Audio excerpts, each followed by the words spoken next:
Ray had driven hundreds of passengers, but something about this one was different. The old man Thomas sat quietly in the back seat, clutching a battered notebook like it held the weight of his entire past. His voice was barely above a whisper when he gave his destination. Then, as he stepped out, he handed Ray an unusually large tip and muttered something strange. "This might be the last time I'll need it." Minutes later, Ray noticed the notebook still lying on the back seat. Inside were letters, farewells, apologies, names of lost comrades, and one chilling sentence on the final page: "Tomorrow I'll join them." Ray's grip tightened. Who was this man? And what was he planning to do? Drop a comment and share where you're joining us from. If stories like this resonate with you, hit subscribe so you don't miss our next inspiring journey coming tomorrow. The city streets were nearly deserted at this hour. The usual hum of life reduced to the occasional flicker of neon lights and the distant sound of a siren cutting through the silence. The air was thick with the damp chill of an autumn night, and Ray kept his hands wrapped around the steering wheel, rubbing his thumbs along the worn leather as he waited for another fare. Business had been slow, but that wasn't unusual. He had grown used to these quiet, drawn-out nights. Ray had been driving a cab for nearly 5 years, ever since the structure of military life had been replaced by the uncertainty of civilian survival. Some days, it felt like an endless loop, picking up passengers, collecting fares, paying off debts, and barely scraping by. He had served his country for 2 decades, but now he was just another driver trying to make ends meet, wondering if anything truly got better after service. His body still carried the discipline of his old life, but his mind was worn, as battered as the cab he drove. He sighed, his gaze shifting to the side of the road. That was when he saw him, a lone figure standing beneath a flickering street lamp. The man's overcoat looked heavy for the mild weather, but his frail frame suggested he needed the extra warmth. His thin silver hair caught the dim glow of the streetlight, and in his hands he clutched an old leather-bound notebook. Ray recognized the look on his face, immediately distant, thoughtful, carrying the weight of memories long past. Ray pulled the cab up beside the curb, reaching over to unlock the door. The old man hesitated for a moment before stepping in, moving with a slowness that suggested both age and exhaustion. As he settled into the seat, he let out a quiet sigh, as if the simple act of sitting down had relieved some unseen burden. "Where to?" Ray asked, keeping his voice level. For a moment, there was only silence. The man's hands tightened around the notebook, his fingers pressing into the aged leather as if debating whether to share something or keep it locked inside. Then finally, he spoke. "Union Station." His voice was steady but hollow, as if it had once carried strength but had been worn down over time. Ray glanced at him through the rearview mirror, noting the way his gaze remained fixed out the window, watching the darkened streets roll past. Something about him seemed off. There was hesitation in the way he had given his destination, as if it wasn't his first choice but merely the one he had settled on. Union Station was a place of transition, a gateway for those leaving, but rarely for those with somewhere to stay. Ray had driven plenty of passengers there before, some running towards something new, others escaping something old. He had a feeling this man fell into the latter category, but it wasn't his place to ask. He put the car in gear and pulled away from the curb, letting the silence stretch between them as they disappeared into the night. Ray pulled the cab up to the curb outside Union Station, glancing in the rearview mirror as Thomas reached into his coat pocket. The old man moved slowly, as if time itself had lost urgency. Before pulling out a thick wad of cash, he flipped through the bills with a practiced ease before handing Ray an amount that was far beyond the standard fare. "This is too much," Ray said, eyeing the money in disbelief. Thomas shook his head, offering a small, knowing smile. "No, it isn't. I won't need it after tonight." There was something unsettling in the way he said it, not as a joke, not as an afterthought, but as a statement of certainty. Ray studied him for a moment, tempted to ask what he meant, but the old man had already reached for the door handle. "Take care of yourself, son," Thomas said, his voice carrying a strange finality as he stepped out onto the pavement. Ray watched as the elderly man disappeared into the station's dimly lit entrance, his coat billowing slightly with the breeze. A nagging feeling settled deep in Ray's gut, but he shook it off. He had learned not to pry into passengers' lives. It was part of the job. People came and went, some with stories they wanted to share, others with burdens they carried in silence. With a tired sigh, he shifted the car into drive, ready to call it a night. But just as he glanced into the rearview mirror to check the back seat, something caught his eye. A notebook. It lay on the seat, its worn leather cover cracked with age, the pages slightly curled from years of use. Thomas had been clutching it when he got into the cab. Ray was sure of it. And now, it was here, forgotten. For a moment, he debated whether to leave it alone. Maybe Thomas would realize his mistake and come back for it. Maybe it was just an old journal filled with mundane musings. But as he reached back and picked it up, curiosity got the better of him. Ray flipped open the cover. The first page was neat, written in careful, steady handwriting. If you're reading this, it means I wasn't strong enough to hold on any longer. Ray's breath caught in his throat. He turned the page. There were dozens of them addressed to different people. Some contained simple apologies. Some were filled with regret. One was written to a woman named Margaret, who Thomas called the love I never deserved. Another was to a man named Joseph, a former soldier who had once been his best friend. And then there were the military records. Ray frowned as he skimmed through them. They detailed missions from decades ago, names of platoon members, casualties, decisions made in the heat of war. It wasn't just a personal diary, it was history. Thomas had been in the thick of it, and from the way he wrote about it, it hadn't let go of him since. One page stood out from the rest. Unlike the others, this one wasn't addressed to a family member or a friend. It was formal, typed rather than handwritten. To whom it may concern, I have information regarding a classified mission that has long been buried. I request a final meeting to set the record straight. Ray felt his stomach tighten. Was Thomas planning to expose something? Was he in danger? The thought sent a ripple of unease through him. But then, he reached the final page. And there, in the same careful handwriting, were the words that sent a chill through him. Tomorrow, I'll join them. Ray exhaled sharply, gripping the notebook so tightly that his knuckles turned white. He didn't know exactly what Thomas meant, but his gut told him it wasn't good. The weight of those words settled in his chest, an undeniable urgency pushing against his better judgment. He had a choice. He could pretend he never saw this. Let the night swallow Thomas's fate just like it did countless others who fell through the cracks of society. Or he could find him. Ray's grip on the notebook tightened. He already knew what he had to do. Ray's stomach twisted. Do you know where he was going? The man shook his head. Nah, he just asked what was leaving soon. Bought a ticket for a bus that was about to depart. Didn't say a word. Just got on and left. Ray cursed under his breath. That meant Thomas hadn't planned this in advance, was deciding things on impulse, which made him even harder to track. Do you remember which bus it was? The man glanced at his screen, then nodded. Yeah, Route 217, headed north. It stops at a few towns before ending at a city about an hour out. That's all I can tell you. Ray nodded, his mind working fast. Thanks. The attendant took the 20 and pocketed it. Hope you find him. Ray didn't bother responding. He was already jogging back to his cab. Finding Thomas wasn't going to be easy. The bus could have dropped him off anywhere, and Ray wasn't even sure what he was looking for an address. A person? A memory? He needed help. There was one place he could think of, the local Veterans Center. It was a small community-run space that offered meals, job support, and a place to connect. If Thomas had mentioned anything to fellow veterans, maybe someone there would know where he had gone. Ray drove across town, pulling into a lot outside a modest brick building. The sign out front read, Veterans Outreach Center, no soldier left behind.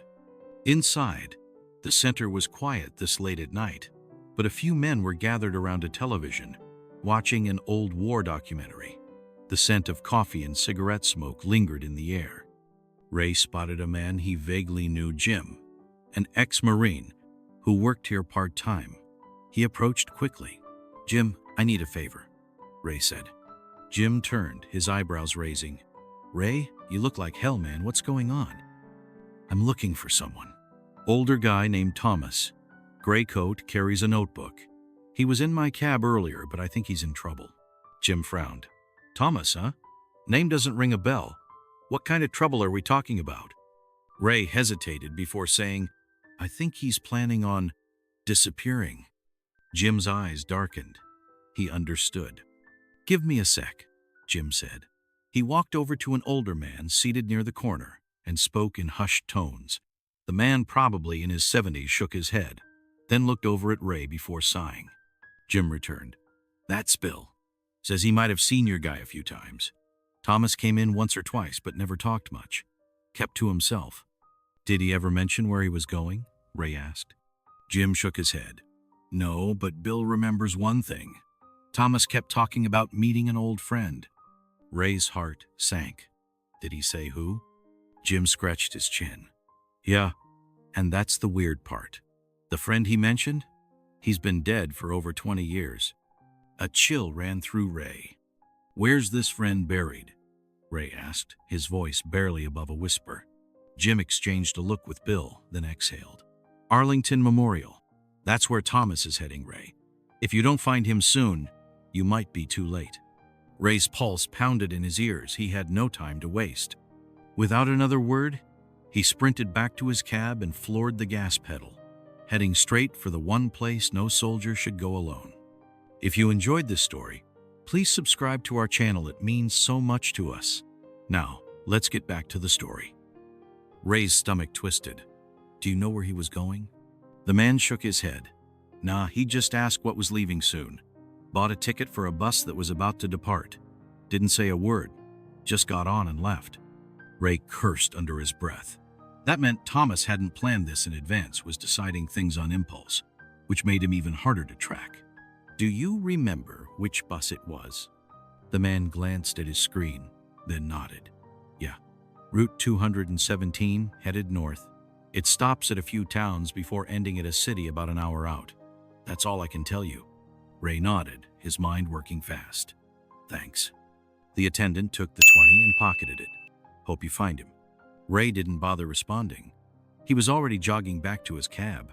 Finding Thomas wasn't going to be easy.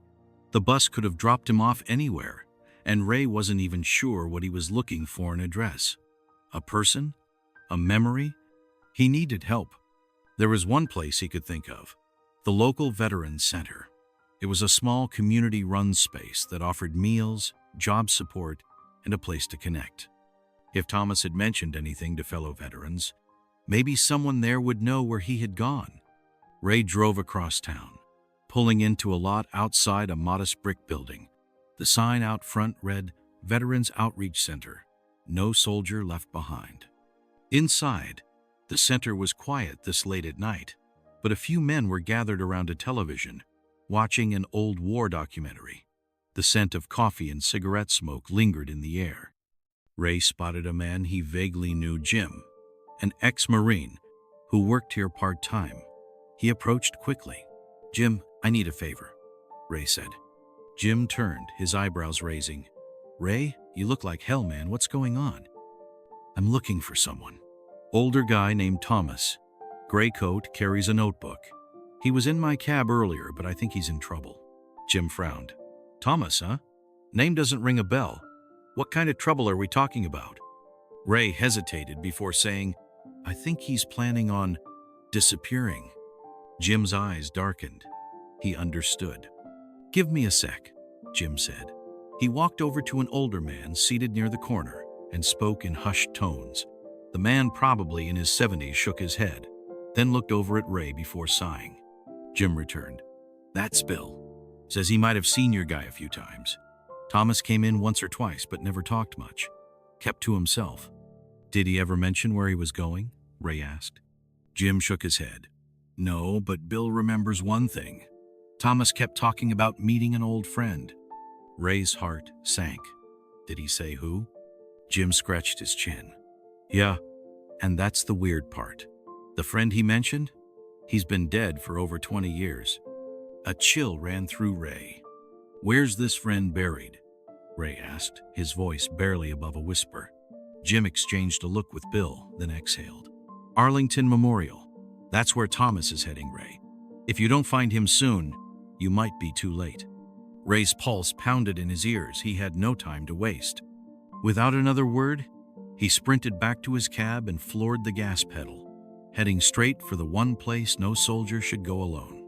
If you enjoyed this story, please subscribe to our channel. It means so much to us. Now, let's get back to the story. Ray's cab skidded to a stop just outside the Arlington Memorial, tires screeching slightly against the pavement. The sun was barely creeping over the horizon, casting a faint glow over the solemn field of white headstones stretching endlessly into the mist. The air was still, heavy, as if the entire place held its breath. Ray's pulse pounded in his ears as he jumped out of the cab, scanning the grounds frantically. He wasn't too late, at least. He hoped he wasn't. Then, through the fog, he saw him. Thomas stood before the massive memorial wall, his frail body dwarfed by the towering granite slabs etched with the names of fallen soldiers. He wasn't moving.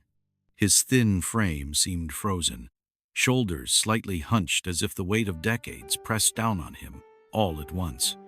Ray's breath caught. The notebook, those farewell letters, Thomas's cryptic last words. It all made sense now. He wasn't just here to pay his respects. He was here to say his final goodbye. Ray broke into a sprint. "Thomas," his voice cut through the quiet, startling birds from their perches. The old man didn't flinch. He remained motionless, his fingertips lightly tracing the engraved names on the stone. Ray slowed as he neared him, his chest tightening at the sight. The depth of sorrow in Thomas's posture was suffocating, as if he had spent a lifetime carrying ghosts on his back. Ray took a slow, steady breath before speaking again. "Thomas, whatever you're thinking right now, you don't have to do this." Still, no response. Ray stepped closer, heart pounding. "Listen, I know what it's like. The guilt, the loneliness, the feeling like the world moved on without you. But this isn't the way." Finally, Thomas spoke, his voice barely above a whisper. "They're all here," he murmured, his fingers lingering on one particular name. "My whole unit, all but me." Ray swallowed hard. "That doesn't mean you have to join them today." Thomas exhaled shakily, still not looking away from the wall. "I should have been with them that day," he said, his voice hollow. "I was their captain. I gave the order. I sent them into that ambush." Ray clenched his jaw. He knew this kind of pain, had seen it before in the eyes of too many soldiers who came back carrying the unbearable weight of the ones who didn't. "Thomas," he said, his voice firm but not unkind, "you know as well as I do that war doesn't work like that. You did what you had to do, what any leader would have done." Thomas shook his head. "You don't understand." His fingers curled into a fist against the stone. "I survived. They didn't. And for what? To wander around lost? To sit in an empty apartment with nothing but my regrets?" He finally turned to Ray, his eyes wet, his face etched with decades of anguish. "I don't belong here." Ray stepped even closer, holding his gaze. "Then why did you leave that notebook behind?" Thomas blinked, momentarily thrown off. Ray pressed on. "You wanted someone to find it. Maybe not consciously, but deep down. You weren't ready to be forgotten. You wanted someone to know your story." Thomas exhaled sharply, shaking his head. "It doesn't matter." Ray's voice hardened. "It does matter. You matter." A long silence stretched between them. The sun had climbed higher now, its golden rays slicing through the mist, illuminating the wall of names. Ray looked at it, then back at Thomas. "You think being here makes it right? That it somehow erases the years? It doesn't. But you being alive still here, that matters. You carrying their memory forward matters." Thomas swallowed hard, his jaw trembling. "I don't know how." Ray's voice softened. "By living. By honoring them in the only way that truly counts, be not giving up." Thomas squeezed his eyes shut, his breathing hitched, his body trembling as the weight of everything crashed down. His grief, his guilt, the unbearable loneliness, it all shattered in that moment. And then, finally, he let it go. A single sob broke from his chest, raw and painful. Then another. Ray didn't move. He simply stood beside him, letting him grieve. No words, no forced reassurances, just silence. The kind of silence soldiers understood. Minutes passed before Thomas finally wiped at his face, his breath still unsteady. Ray exhaled, relief washing over him. "You ready to get out of here?" he asked quietly. Thomas looked back at the names on the wall one last time. His hand lifted, pressing gently against the granite. Then, with a heavy but accepting nod, he whispered, "Yeah." Ray pulled the cab into a quiet parking lot just outside a small coffee shop. The ride back from the memorial had been mostly silent, with Thomas staring out the window, lost in thought. The weight of the morning still hung in the air between them, thick with unspoken words. Ray turned off the engine and sat back, studying the older man for a moment. The exhaustion was clear on Thomas's face, and not just physical, but the kind that settles into your bones after years of carrying something too heavy to bear alone. "You hungry?" Ray finally asked, breaking the silence. Thomas blinked, as if surfacing from deep waters, and turned to Ray. "I haven't really had much of an appetite these days," he admitted. "Well," Ray said, reaching into the glove compartment and pulling out a granola bar, "not eating won't solve anything. Trust me, I've tried." Thomas let out a tired chuckle, shaking his head. "You one of those guys who skips meals when things get tough?" Ray sighed.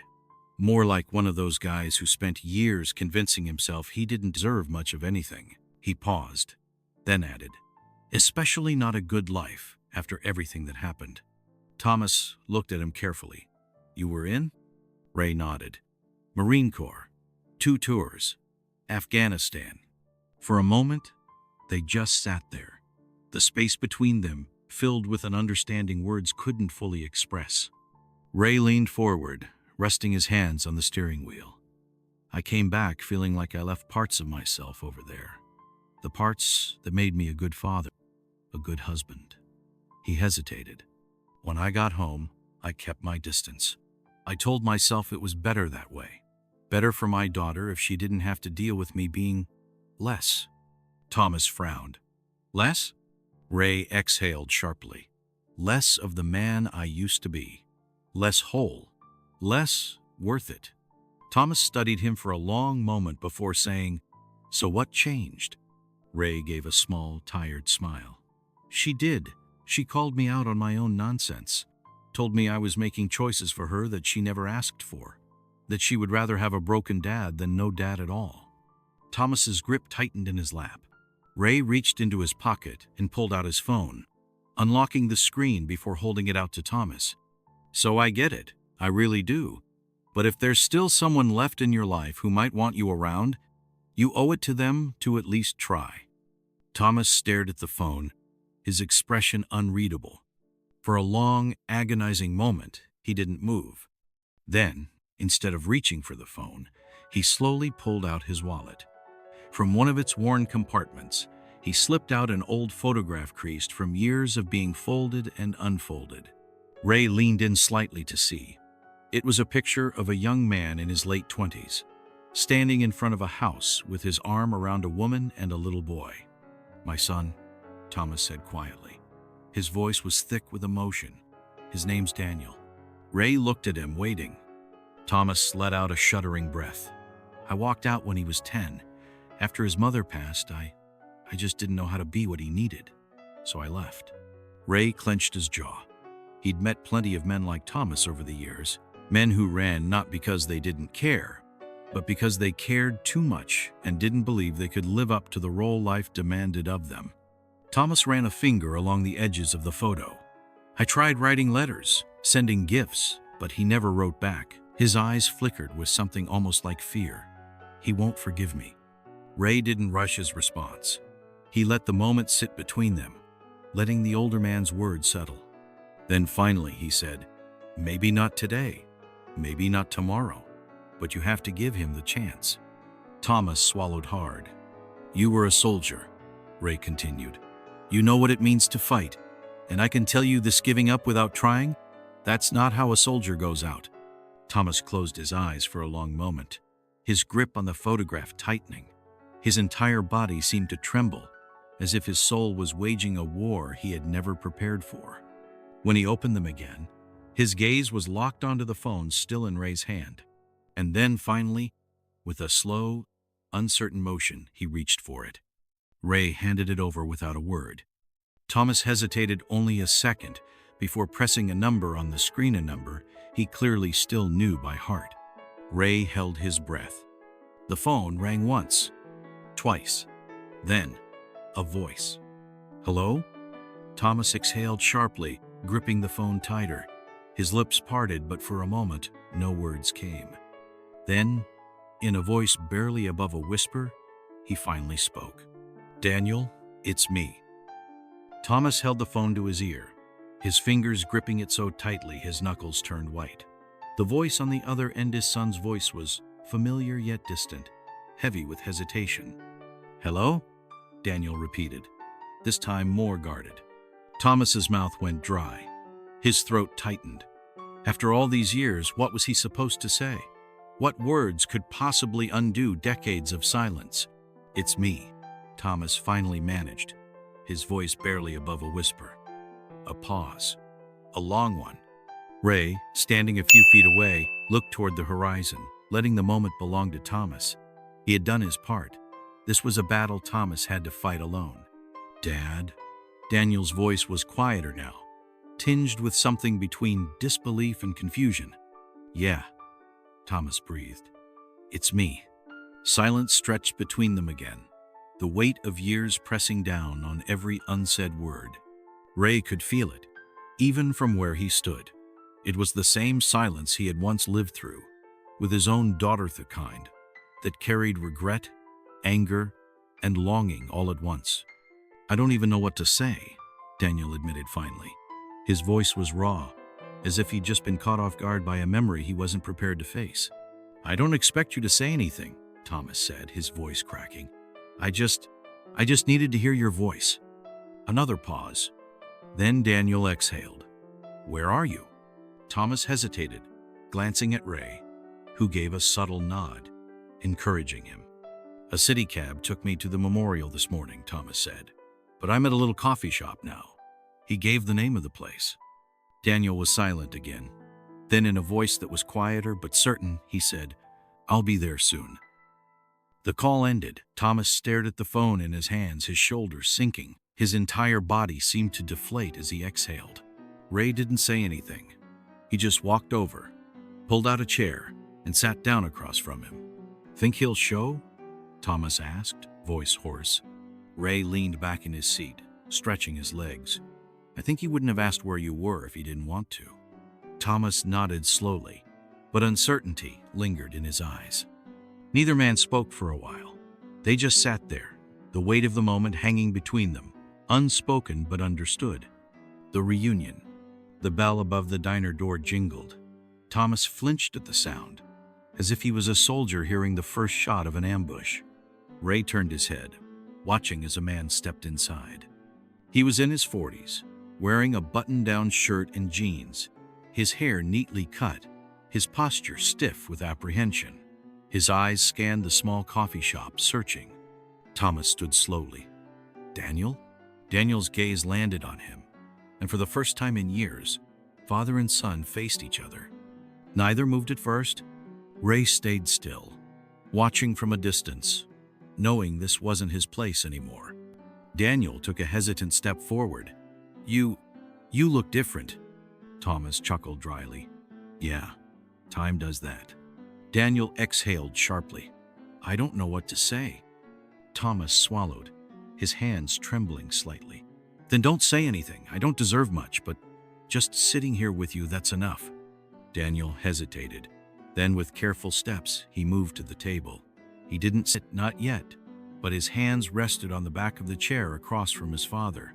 Ray could see it, the battle playing out in real time. Years of abandonment, unanswered questions, the anger that had once hardened into walls. Then, after a moment, Daniel pulled out the chair and sat down. Thomas's breath hitched. It wasn't much. It wasn't forgiveness. It wasn't a complete repair of the past, but it was something. Emotional resolution. They talked. Not about everything, not yet, but about something. About Daniel's life, his job, his family. Thomas listened, hanging onto every word like a lifeline. "I have a son," Daniel said at one point hesitantly. "He's 14. Thomas's eyes softened. "I have a grandson?" The words felt foreign in his mouth, like something he had never let himself believe he'd be able to say. Daniel nodded. "Yeah." A silence passed between them.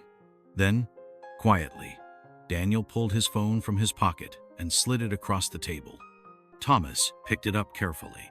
The screen showed a picture of a boy with Daniel's dark eyes, grinning at the camera. Thomas's hands trembled as he stared at it. His grandson. For the first time since Ray had met him, he saw something break inside Thomas, something raw, something aching. His fingers gently traced the screen, as if the photo was the closest he could get to holding the family he had lost. Ray cleared his throat.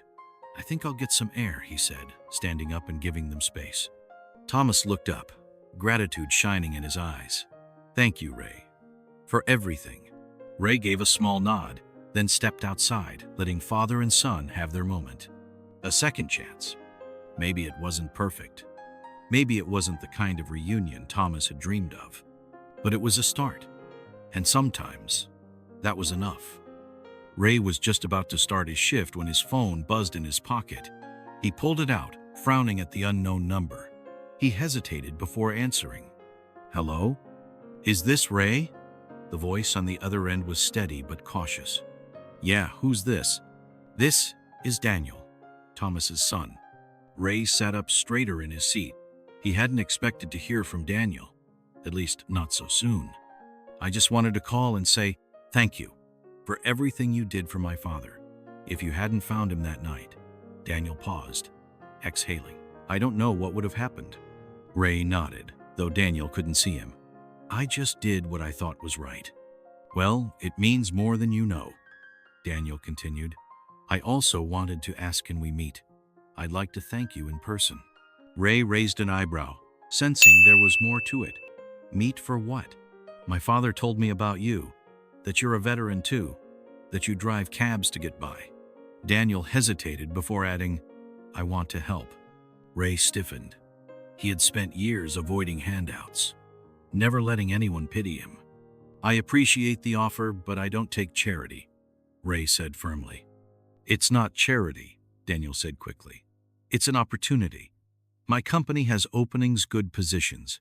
If you're interested, we can sit down and talk. If not, no pressure." Ray exhaled, rubbing his jaw. He wasn't used to people looking out for him. "Let me think about it," he said after a moment. Daniel chuckled. "That's all I ask." After they hung up, Ray stared at his phone for a while. He knew he'd call Daniel back, but he wasn't sure why he was hesitating.